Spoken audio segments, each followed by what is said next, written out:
জয় গৌর, জয় নিতাই। আজ 14ই অগ্রহায়ণ 1432 পয়লা ডিসেম্বর 2025 সোমবার একাদশী মোক্ষদা। আজ এই মোক্ষদা একাদশীর দিনে আমি শ্রী চৈতন্য চরিতামৃত পাঠ করছি। আজ আমি পাঠ করছি শ্রী চৈতন্য চরিতামৃতের মধ্যলীলা প্রথম খণ্ড, দ্বাদশ অধ্যায়। হরে কৃষ্ণ। দ্বাদশ পরিচ্ছেদ গুন্ডিচা মন্দির মার্জনের শ্লোক 78 থেকে 99। নারায়ণ হে নারায়ণ, ভব ভয় হরণম নারায়ণ। শ্লোক 78। নূতন 100 ঘট শত সংমার্জনী, পরিছা আনিয়া দিল প্রভুর ইচ্ছা জানি। শ্লোকার্থ। এইভাবে শ্রী চৈতন্য মহাপ্রভুর গুন্ডিচা মার্জন। হরে কৃষ্ণ। গুন্ডিচা মন্দির মার্জনের বাসনা সম্বন্ধে অবগত হয়ে পরিছা তখন 100 নতুন ঘট এবং 100 সংমার্জনী নিয়ে এলেন। ইতি শ্লোক 78। শ্লোক 79 থেকে 80। আর দিনে প্রভাতে লঙ্গা নিজগণ, শ্রীহস্তে সবার অঙ্গে লেপিয়া চন্দন, শ্রীহস্তে দিল সবারে এক এক মার্জনী, সব গণ লঙ্গা প্রভু চলিলা আপনি। শ্লোকার্থ। তার পরের দিন সকালবেলা শ্রী চৈতন্য মহাপ্রভু স্বহস্তে তার ভক্তদের শ্রীঅঙ্গে চন্দন লেপন করলেন এবং তাদের সকলকে এক একটি সংমার্জনী দিলেন। তারপর তিনি তাদের নিয়ে গুন্ডিচা মন্দিরে গেলেন। ইতি শ্লোক 79 থেকে 80।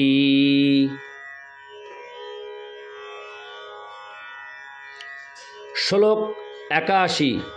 গুন্ডিচা মন্দিরে গেলা করিতে মার্জন, প্রথমে মার্জনী লঙ্গা করিল শোধন।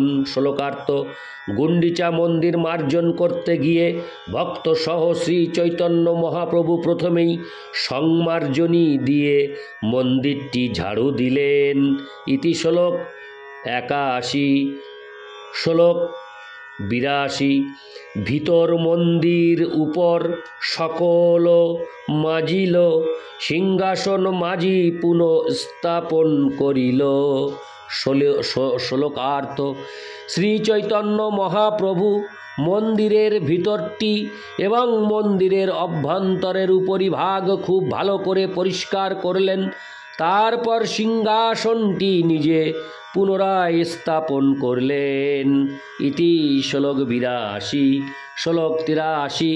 ছোট বড় মন্দির কইল মার্জন শোধন, পাছে তৈছে শোধিল শ্রী জগমোহন। শ্লোকার্থ। সেখানে ছোট বড় সমস্ত মন্দির পরিষ্কার করে এবং জল দিয়ে ধুয়ে শ্রী চৈতন্য মহাপ্রভু তার ভক্তদের নিয়ে শ্রী জগমোহন মূল মন্দির ও নাট মন্দিরের মধ্যবর্তী স্থানটি পরিষ্কার করলেন। ইতি শ্লোক 83। শ্লোক 84। চারিদিকে শতভক্ত সংমার্জনী করে, আপনি শোধেন প্রভু শিখানো সবারে। শ্লোকার্থ। 100 ভক্ত মন্দিরের চারদিক ঝাড়ু দিতে লাগলেন এবং শ্রী চৈতন্য মহাপ্রভু নিজে ঝাড়ু দিয়ে সকলকে শেখাচ্ছিলেন। ইতি শ্লোক 84। শ্লোক 85। প্রেমোল্লাসে শোধেন লয়েন কৃষ্ণ নাম, ভক্তগণ কৃষ্ণ কহে করে নিজ কাম। শ্লোকার্থ। প্রেমানন্দে শ্রী চৈতন্য মহাপ্রভু মন্দির মার্জন করছিলেন এবং কৃষ্ণ নাম গ্রহণ করছিলেন, আর তার ভক্তরাও কৃষ্ণ নাম উচ্চারণ করতে করতে তাদের কাজ করে যাচ্ছিলেন। ইতি শ্লোক 85। শ্লোক 86। ধূলি ধূসর তনু দেখিতে শোভন, কাহা কাহা অশ্রু জলে করে সংমার্জন। শ্লোকার্থ। তখন শ্রী চৈতন্য মহাপ্রভুর ধূলি ধূসর দেহটি দেখতে অপূর্ব সুন্দর লাগছিল। ভগবৎ প্রেমে বিহ্বল হয়ে তিনি অশ্রুবর্ষণ করেছিলেন এবং মন্দিরের কোন কোন স্থান তিনি তার অশ্রু হরে কৃষ্ণ এবং মন্দিরের কোন স্থান তিনি তার অশ্রু দিয়ে সংমার্জন করেছিলেন। ইতি শ্লোক 86। শ্লোক 87। ভোগ মন্দির শোধন করি শোধিল প্রাঙ্গণ, সকল আবাসক্রমে করিল শোধন। শ্লোকার্থ: ভোগ মন্দির শোধন করার পর তারা প্রাঙ্গণ শোধন করলেন এবং একে একে মন্দিরের বাসস্থানগুলি পরিষ্কার করলেন। ইতি শ্লোক 87। শ্লোক 88।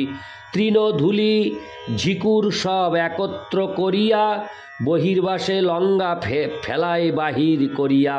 শ্লোকার্থ: সমস্ত তৃণধূলি ঝিকুর একত্র করে শ্রী চৈতন্য মহাপ্রভু সেগুলি তার বহির্বাসে নিয়ে বাইরে গিয়ে ফেলে দিলেন। ইতি শ্লোক 88। শ্লোক 89।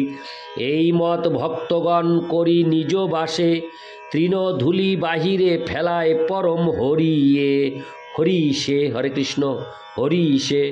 শ্লোকার্থ: এইভাবে ভক্তরা তাদের কাপড়ের আঁচলে তৃণ ধূলি ইত্যাদি নিয়ে পরম আনন্দে বাহিরে গিয়ে ফেলে দিলেন।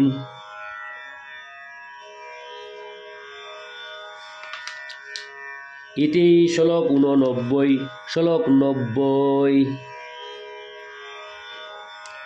প্রভু কহে, কে কত করিয়াছ সংমার্জন, তৃণধূলি দেখিলেই জানিব পরিশ্রম। শ্লোকার্থ: শ্রী চৈতন্য মহাপ্রভু তার ভক্তদের বললেন, কে কতটা সংমার্জন করেছে এবং পরিশ্রম করেছে তা তাদের তৃণ ও ধূলি দেখে বোঝা যাবে।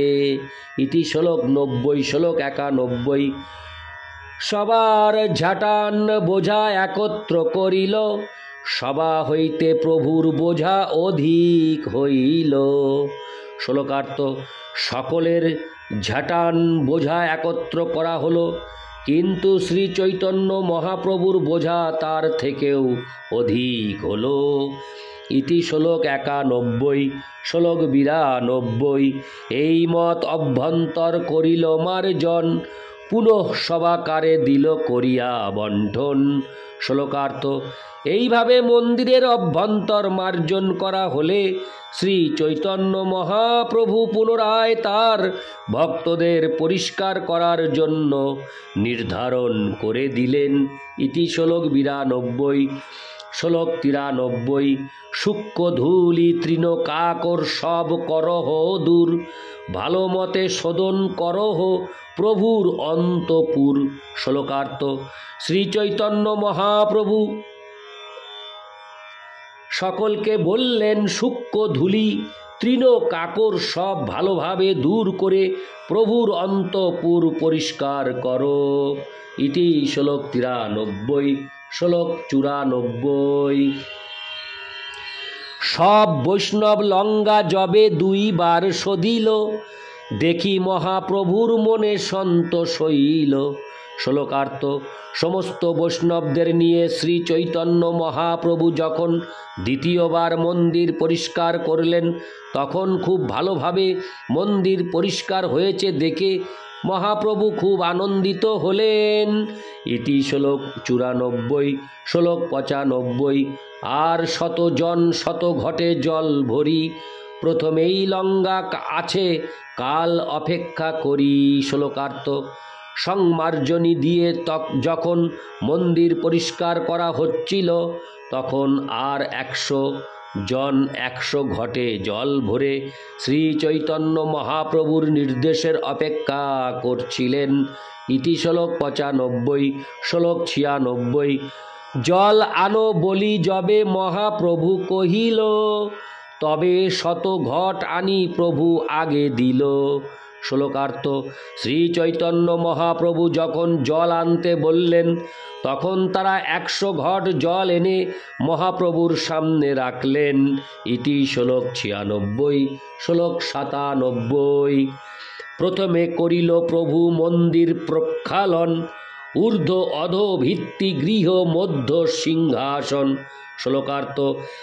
প্রথমে শ্রী চৈতন্য মহাপ্রভু মন্দির প্রক্ষালন করলেন, তারপর মন্দিরের ঊর্ধ্বভাগ, মেঝে, দেওয়াল এবং সিংহাসন প্রক্ষালন করলেন। ইতি শ্লোক 97। শ্লোক 98।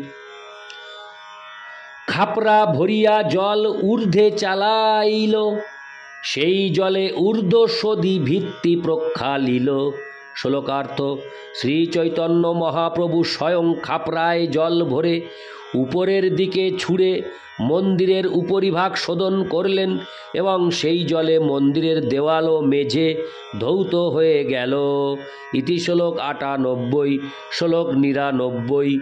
শ্রী হস্তে করেন সিংহাসনের মার্জন, প্রভু আগে জল আনি দেয় ভক্তগণ।